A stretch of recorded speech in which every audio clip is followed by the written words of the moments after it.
오늘 우리에게 주시는 하나님의 말씀 제가 받들어 봉독합니다. 마태복음 16장 15절로 20절까지의 말씀입니다.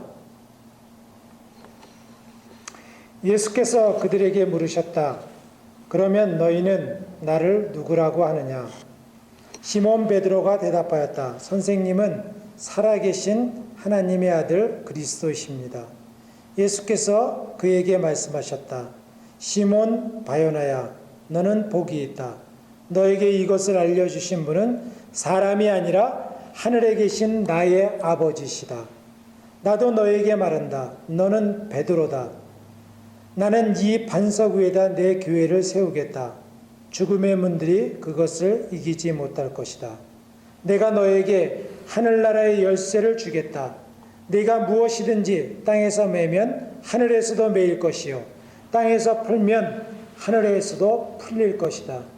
그때 예수께서 제자들에게 엄명하시기를 자기가 그리스도라는 것을 아무에게도 말하지 말라고 하셨다. 오늘 말씀의 제목은 주인이라고 하는 말씀의 제목입니다.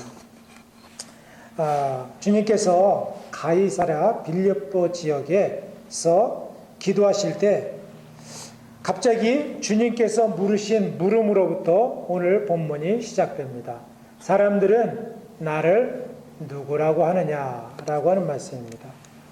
제자들이 대답합니다. 세례 요한, 어떤 사람은 엘리야, 어떤 사람은 에레미야, 나 선지자 중에 한 사람입니다 라고 대답합니다. 세례 요한은 요단강에서 회개하라 천국이 가까웠느니라 며 물로 세례를 베푼 선지자입니다. 예수님께서 세례 요한보다 이 세상에서 더 큰 자가 없다라고 얘기했습니다. 두 번째는 엘리야 선지자 잘 아시죠? 아세라와 바알의 선지자 850명과 갈멜산에서 싸워서 불로써 응답받은 불의의 선지자인 것입니다.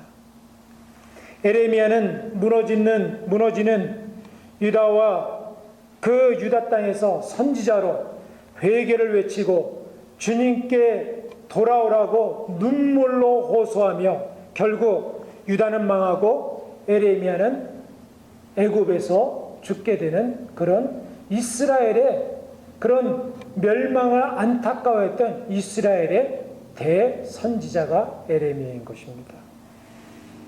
저는 세례 요한, 엘리야, 에레미야는 예수님의 그림자였다라고 생각합니다. 그들의 행적 중에 예수님을 사역을 일부를 보여주고 있기 때문에 그렇습니다. 그러나 예수님이 누구인지를 아는 것이 정말 중요합니다. 어떤 사람들이 이 질문에 대해서 그러면 당신은 예수님을 누구라 합니까? 라고 하는 질문을 하게 됩니다. 어떤 성도님들은 오늘날 이 예수님을 모르는 사람이 어디 있겠습니까? 라고 대답할 것입니다.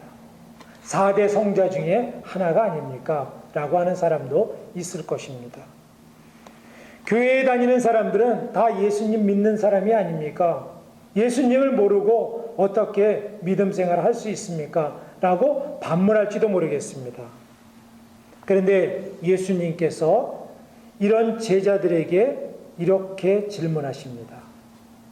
너희는 나를 누구라 하느냐? 그때에 제자들이 침묵하고 있을 때에 베드로, 사도 베드로가 위대한 대답을 합니다. 주는 그리스도시요 살아계신 하나님의 아들이십니다. 여기서 주라고 하는 것은 우리가 잘 알듯이 영어의 마스터입니다. Lord. 주라고 하는 이 말씀, 이게 주목하고요. 두 번째로는 주인이 있으면은 그런 종이 있지 않습니까? 종은 누구냐 하면 종은 헬라말로 둘로스입니다. 여러분들 그 영화 배너에 보면은 그 배 밑에서 열심히 의통을 벗고 땀 흘리면서 노를 짓는 그 노예들을 보았을 것입니다. 그 사람들을 바로 둘로스, 종이라고 하는 것입니다. 종이라는 표현보다는 노예라고 하는 표현이 알맞을 것 같습니다. 그러면 여러분들에게 묻습니다. 여러분들의 주인은 누구십니까? 여러분들의 주인이 예수님이다, 하나님이다 대답하셨다면 정말 그분이 여러분들의 주인이십니까? 그럼 주인의 뜻대로 여러분들은 살고 계십니까? 우리가 조선시대만 해도 양반이 있었고요, 종들이 있었습니다. 종들의 신분을 한번 생각해 보십시오. 주인이 있으면은 주인의 지시에 따라서 하죠. 주인의 결정에 따라서 행하는 그런 사극을 보더라도 쉽게 할 수 있지 않습니까? 그런데 우리가 그러한 삶을 현재 살고 있느냐라고 하는 것입니다.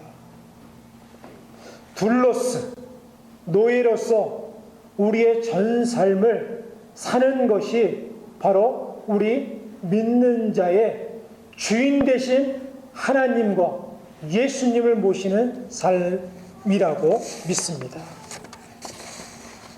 저는 오늘 이 주인에 대해서 주목하면서 정말 인생의 마스터 되시는 이 주인을 따라 사는 삶이야말로 바로 믿음의 삶이요, 우리 신앙의 창세기부터 계시록에 있는 모든 것의 중심이 바로 주인이 누구냐라고 하는 것입니다. 믿지 않는 사람들은 주인이 세상이요, 돈이요, 세상의 명예가 될 것입니다.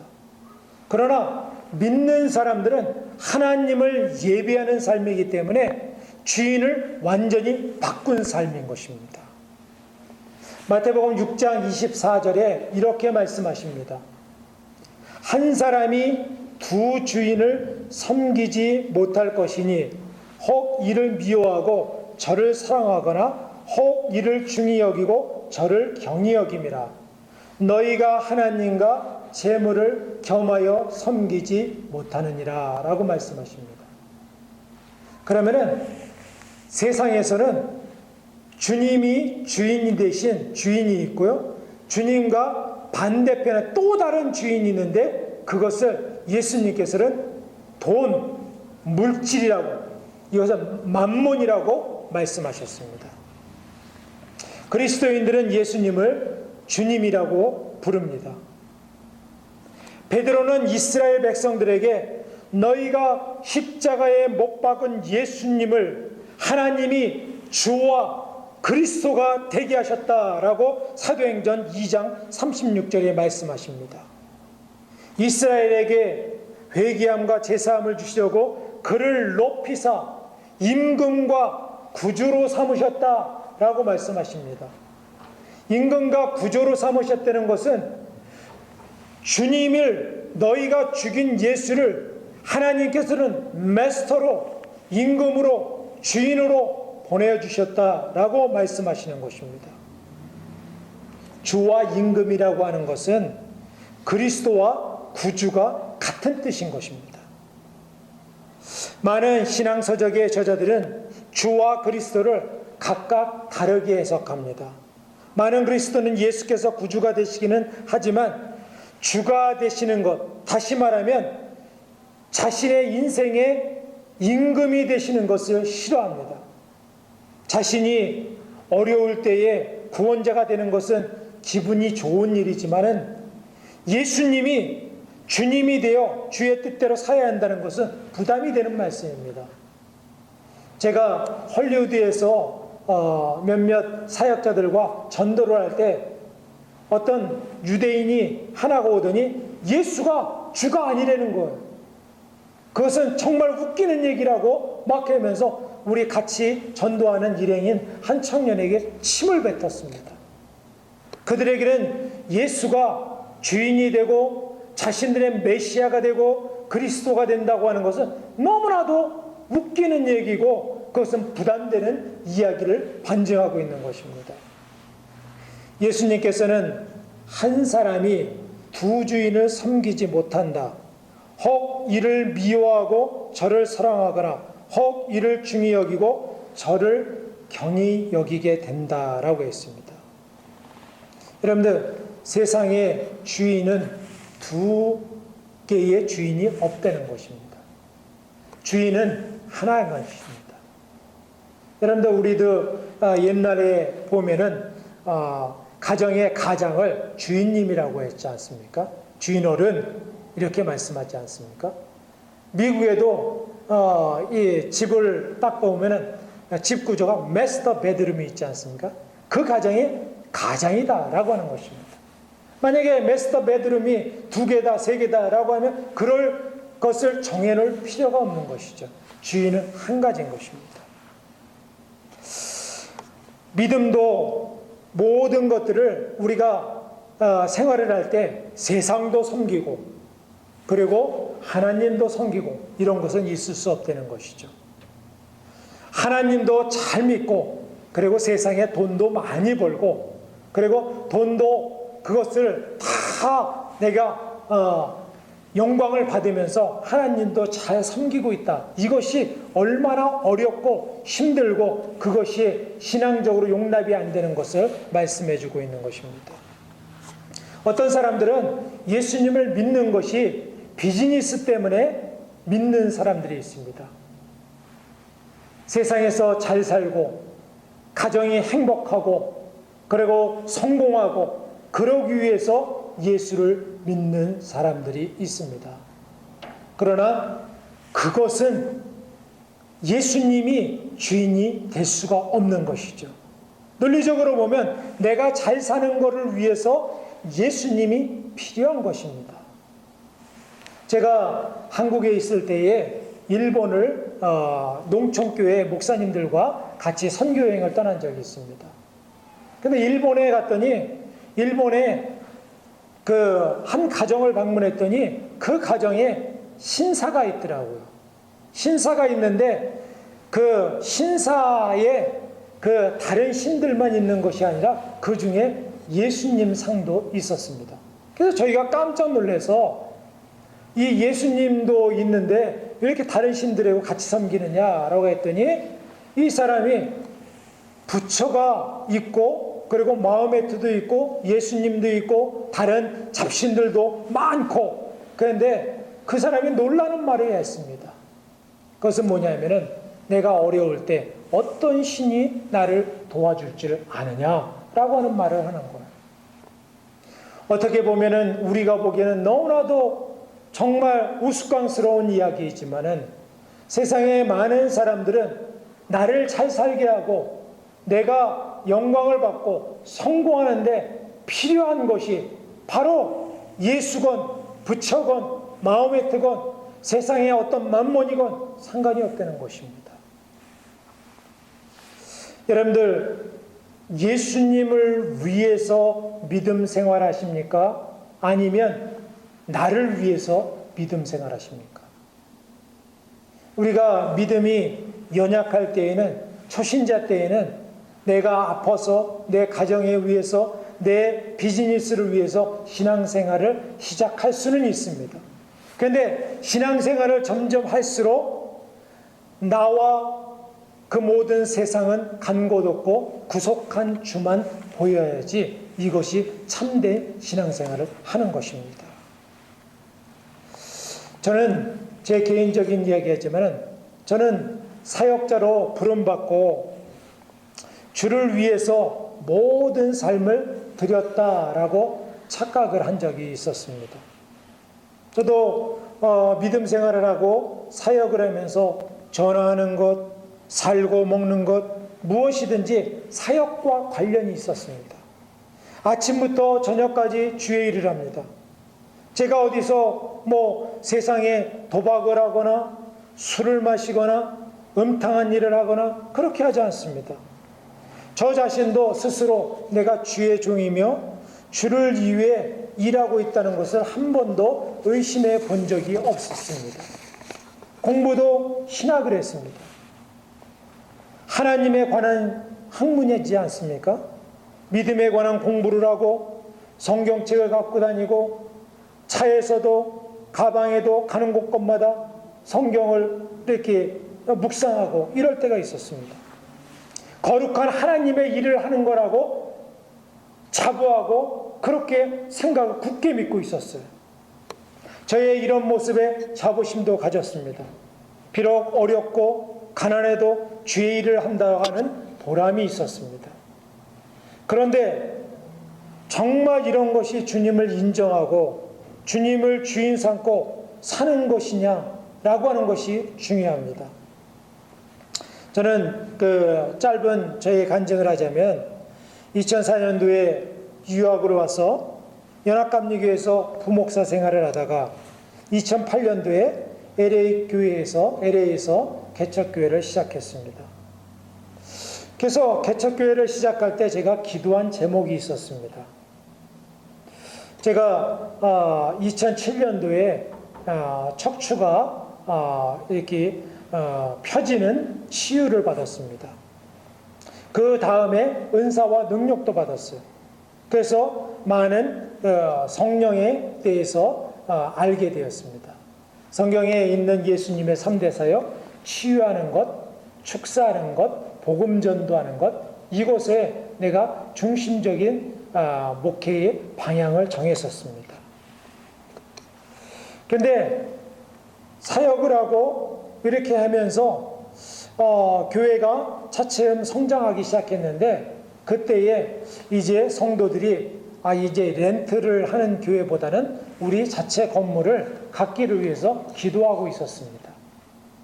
그런데 LA의 어떤 장로님이 교회 건물을 갖고 계시다는 거예요. 그래서 저희 교회와 합치기를 원하셨습니다. 거기는 장로님과 그런 회사에서 일하는 직원들이 그 교회 건물에서 예배를 드리고 있었고 목회자를 찾고 있었습니다. 저는 이것이 하나님의 응답이라고 믿게 되었습니다. 왜냐하면 저희가 교회 건물을 찾고 있었고 하나님께 기도하고 있었기 때문에 하나님의 응답이다 라고 생각하고 깊게 기도하지 않고 그리고 그 교회랑 같이 멀지를 했습니다. 그런데 정말 그 교회에 있는 동안에 많은 어려움을 겪고 있어요. 제 욕심 때문에 이렇게 성도들을 잘못 인도한다고 하는 그런 죄책감도 들었습니다. 그래서 작년 12월 20일 날 LA에서 저희 집으로 들어가고 있는데 12월 달이니까 날이 저물어 가고 있고 그리고 교회와 사역의 미래는 굉장히 어두웠습니다. 한 해 동안 지났는데 제가 성도들에게 대한 그런 잘못 인도했다고 하는 그런 부담감도 있었고 하나님 앞에 한 해를 되돌아볼 때 별로 하나님 앞에 내세울 것이 없었어요. 그래서 참 부끄럽다라고 생각하면서 새해는 밝아오고 성탄절을 다가오는데 제가 뭐라고 희망적인 그런 생각이 없는 채로 집으로 들어가고 있었습니다. 그때에 집에 거의 다 왔을 무렵에 차에서 갑자기 주님께서 이런 감동의 말씀을 주셨습니다. 너는 너의 사역과 너의 교회를 세우고 교인들을 늘리고 재정을 채우기를 위해 애쓰고 기도하고 부르짖지만 나의 교회가 죽어가고 있고 병든 것을 가슴 아파하며 성도들을 위해서 진정으로 애통해 본 적이 있느냐 라고 하는 감동의 말씀이 갑자기 다가오는 거예요. 저는 저를 위해서 저희 교회를 위해서 미래와 가정을 위해서 날마다 부르짖었지만 주님을 위해서 한 것이라 착각했을 뿐 주님을 위해서 한 것이 아님을 직감적으로 알게 되었습니다. 주님 앞에 제가 대답 대신에 정말 주님 앞에 너무나도 큰 죄를 지은 것이라고 고백하지 않을 수 없고 그리고 주님 앞에 통회하며 눈물만 쏟아졌습니다. 통곡하며 며칠을 보냈습니다. 그런데 마태복음 16장에 있는 오늘 본문에 있는 말씀을 주님께서 풀어주셨습니다. 주님의 사역, 주님이 역사하시고 이끌어 가시는 것이 우리가 동참하는 하나님의 사역인데, 내가 이제까지 내 중심으로 나라의 사역을 위해서, 우리 교회를 복받기 위해서, 나를 위해서 성도들을 보내달라고 기도하는 나의 모습을 보게 된 것입니다.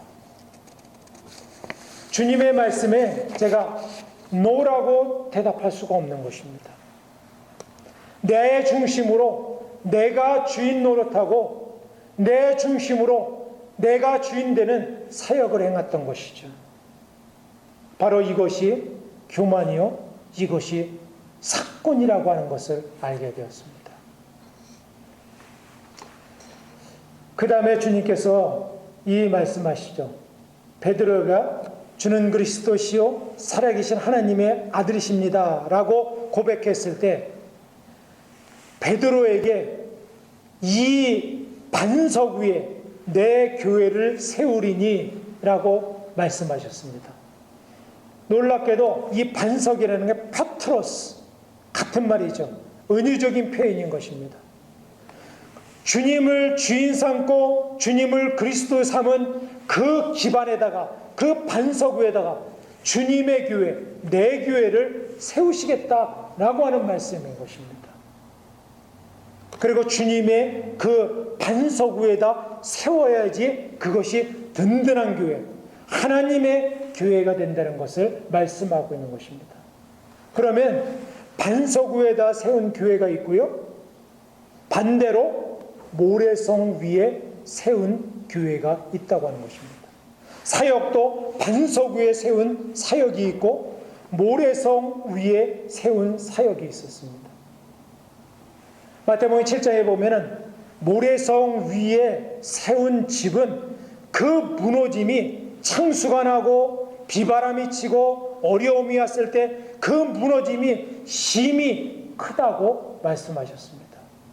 반석 위에 세운 교회는, 반석 위에 세운 사역은, 반석 위에 세운 하나님의 일은 창수가 나고 비바람이 치고 어려움이 있을 때 무너지지 않는다는 거죠. 여러분들, LA의 다운타운에 가면은 다운타운에 빌딩들이, 고층 빌딩이 있습니다. 저는 처음에 미국에 왔을 때 왜 다운타운에만 고층 빌딩이 있을까를 생각을 했어요. 이 땅이 넓어서 이렇게 쫙 이렇게 고층 빌딩을 세울 필요가 없었던 건가? 라고 했는데, 나중에 알게 된 사실은 LA 다운타운에 그 고층 빌딩이 있는 그 집안이 안반층이라고 하는 것을 알게 되었습니다. 다른 데는 지진대가 나서 흔들리니까 고층 빌딩을 못 지은 거예요. 다운타운의 그곳에만, 그곳이 안반층이기 때문에 그곳에다 고층 빌딩을 세울 수 있는 것입니다. 뉴욕에 가면 맨하탄도 마찬가지죠. 맨하탄에 그 집안이 고층 빌딩이 많잖아요. 그런데 거기에 보면 그것이 안반층이라고 하는 것이죠. 그것이 하니까 100층 이상 지어도 끄떡이 없는 것이죠. 여러분들, 믿음의 생활도 그런 것입니다. 내 반석 위에 내 교회를 세우려는 것, 하나님의 일은 하나님의 그 반석 위에 세우는데, 그 반석이 무엇이냐? 바로 주님을 주인 삼는, 주는 그리스도시요 살아계신 하나님의 아들이십니다 라고 하는 고백 위에 하나님의 교회를 세우시겠다고 하는 것입니다. 교회나 사역이나 우리 가정의 모든 것들이 주인이 누구냐라고 하는 것입니다. 여러분들, 비즈니스 아시죠? 비즈니스를 하는데 비즈니스를 하는 그 중심에 그 주인이 누구입니까? 비즈니스의 이름이 내 이름으로 되어 있기 때문에 내가 주인입니까? 그 비즈니스는 나를 위해서 쓰여지는 것이죠. 그러나 그 비즈니스의 주인이 예수님이고 그 주인이 바로 하나님이시라면 그 주인의 뜻대로 비즈니스를 운영하는 것입니다. 내 것이라면 내 뜻대로 하는 것이죠.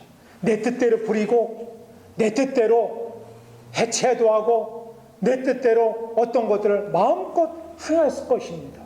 그러나 하나님의 것이라면 하나님의 위에서 하나님께 묻고 하나님이라면 예수님이라면 과연 이것을 어떻게 생각하실까를 묻고 나갈 것입니다.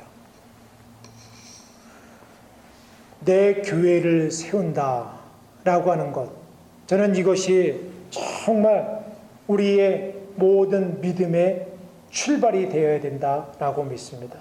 우리 교회도 지금부터라도 우리의 모든 것들이 예수님을 주인 삼는 것, 프로그램을 하나 해더라도 우리가 예배를 드리는 것도 양육을 하는 것도 선교를 나가는 것도 예수님을 주인을 삼는다면 그분이 받으시는 값진 것이 되는 것입니다. 마태복음 16장 9절에 이렇게 말씀하십니다. 죄에 대하려 하면 그들이 나를 믿지 아니하며 라고 말씀하십니다. 죄가 무엇이냐면은 그들이 나를 믿지 않는다는 거예요. 예수님을 믿지 않는다고 하는 것은 예수님을 주인 삼지 않는다는 거예요. 믿음이 없기 때문에 행하지 못한다는 거예요. 믿음이 없기 때문에 절망하고 두렵고 염려하는 것입니다. 우리가 믿음은 우리의 구원의 강력한 무기가 되는 것입니다. 예수님께서는 십자가상에 달려 돌아가시면서도 옆에 있는 오른편에 있는 강도를 구원하셨습니다. 저는 예전에는 이렇게 생각했습니다. 그 오른편에 있는 강도는 인류 역사상 가장 럭키한 사람이다. 왜냐하면 마음껏 세상에 이렇게 살다가 이 끝날 때에 예수님 옆에서 오늘 나를 기억해 주옵소서 한마디에 구원받은 럭키한 사람이다 라고 생각했습니다. 그런데 그의 믿음이 그렇게 가볍지 않다고 하는 것을 깨닫게 되었습니다. 여러분들 보십시오. 예수님이 가장 무력한 모습으로 십자가에 달려 있어요. 예수님이 이적을 행하시고 있는 것이 아닙니다. 능력을 행하신 것이 아니에요. 그런데 십자가상의 이 강도는 무력한 예수님의 모습을 보고도 그를 주라고 고백합니다. 예수님, 주님 나라에 가실 때에 나를 기억하옵소서. 거기서 주라고 고백을 합니다.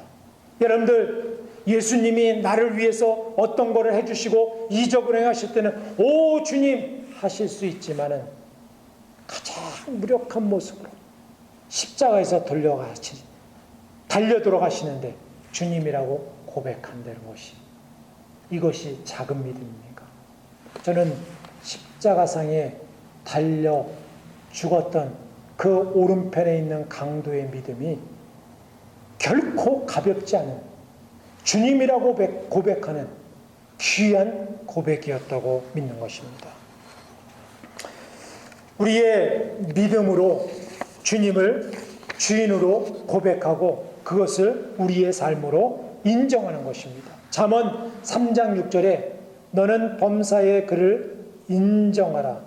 그리하면 내 길을 지도하시리라. 범사의 그를 인정하라.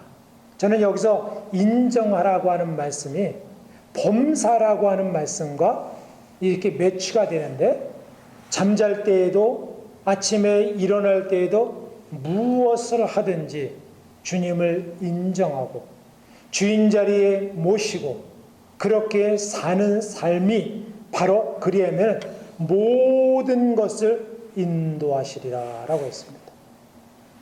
우리는 어떤 큰 문제는 주님께 맡깁니다. 어려움이 있을 때, 큰 어려움이 있을 때 주님께 맡기기도 합니다. 그러나 숨 쉬는 것, 우리가 자그만 어떤 일을 행하는 것, 앉고 일어선, 잠자는 것, 이런 것에 대해서는 주님을 인정하지 않을 때가 많이 있습니다. 그러나 우리 믿는 자의 발걸음은 아침부터 모든 눈 뜨고 그 모든 잠잘 때까지라도 지키시는 주님을 인정해 드리는 것입니다. 저는 제 삶에 내가 주인 되었던 죄를 회개하고 부활의 주님을 만나고 그분과 더불어서 정말 걸음마와 같은 회심의 삶을 다시 살게 되었습니다. 비록 어려운 가운데 한 걸음 한 걸음 나가고 있지만은 그것이 주님을 주인 삼는 어떠한 작은 발걸음일지라도 주님께서 인정하신다라고 하는 믿음으로 나가게 되는 것입니다. 사랑하는 성도 여러분, 그러면은 주님을 주인 삼고 나아가는 삶은 정말 어떤 삶이겠습니까? 주님을 주인 삼는 삶에 여러분들이 초대되고 그런 삶을 살아야 되는데 그런 삶은 어떤 삶이겠습니까?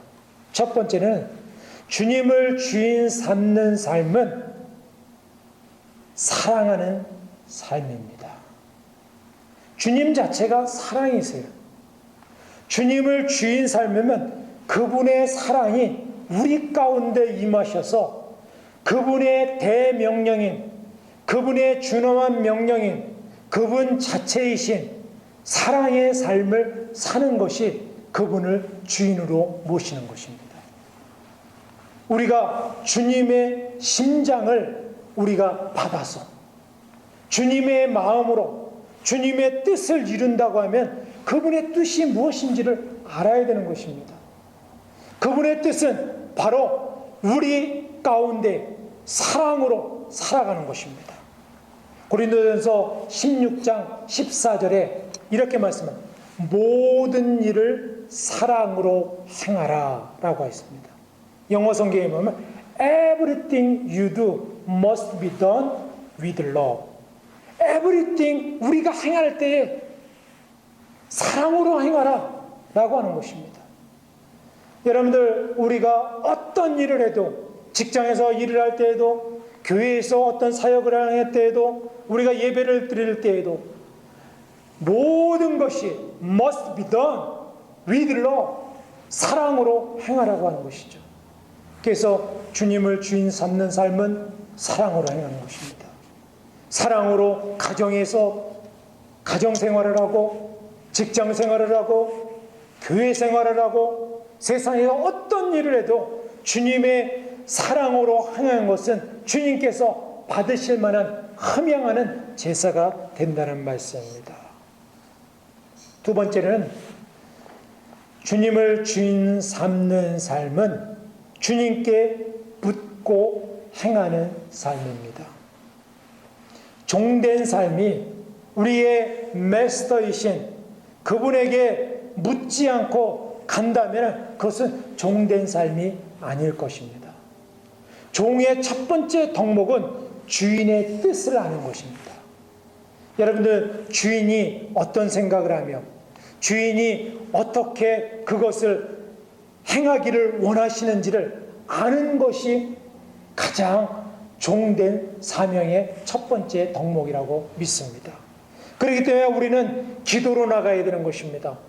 오늘 삶에도 어떤 결정을 놓고 주님께 물어야 되는 거예요.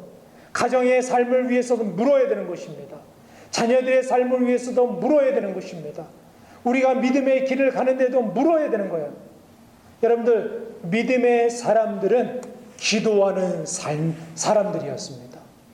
아브라함, 모세, 다윗, 사도 바울, 모든 사도들, 이들의 삶이 왜 종된 삶이었냐라고 생각하냐면 그들은 주님께 물었기 때문이에요. 주님께 묻지 않고 갔을 때에 어려움을 당하지만 주님께 묻고 나갔을 때 그것은 반드시 주님께서 귀한 길로 인도하시는 줄 믿습니다. 믿음의 사람은요, 기도하는 사람입니다. 기도할 때 하나님의 인도하심이 있습니다. 험산 줄령을 가라고 명령할 때도 그 길이 바로 성공하는 길이요, 주님의 뜻하신 일이요, 주님께서 인정하신 길인 줄 믿습니다. 우리가 믿음의 생활을 살 때 여러분들 혹시 이 자리에 아직도 세상을 주인 삼고 나가는 삶으로 살아가고 있다면 지금 이 시간 주인을 바꾸십시오. 이제 그 CCC에서 보면 그 사형리 중에서 그런 그림을 여러분들도 보았을 것입니다. 여기에 의자가 있는데 거기에 의자에 주인이 예전에는 나였어요. 나가 있었습니다. 그리고 주인이 바깥에 있어요. 그런데 믿음의 삶, 거듭난 삶은 이 주인을 바꾸는 삶입니다. 내가 아니라 예수님이 의자에 앉아 있는 것이죠. 저는 여러분들을 이런 삶으로 초대합니다. 여러분들 이제부터 주님께 묻고 그리고 주님의 사랑으로 행하면서 그분을 주인 삼고 있다고 하는 그런 증거로 여러분들이 살아갈 때 그분이 영광 받으시고 우리들을 통하여서 놀라운 주님의 빛이 우리들을 통하여서 나타날 줄 믿습니다. 이런 주인 대신 주님을 최고의 자리에 모시고 그 삶의 아름다운 향기를 드러내는 저와 여러분이 되시기를 주님의 이름으로 축원드립니다. 기도하시겠습니다.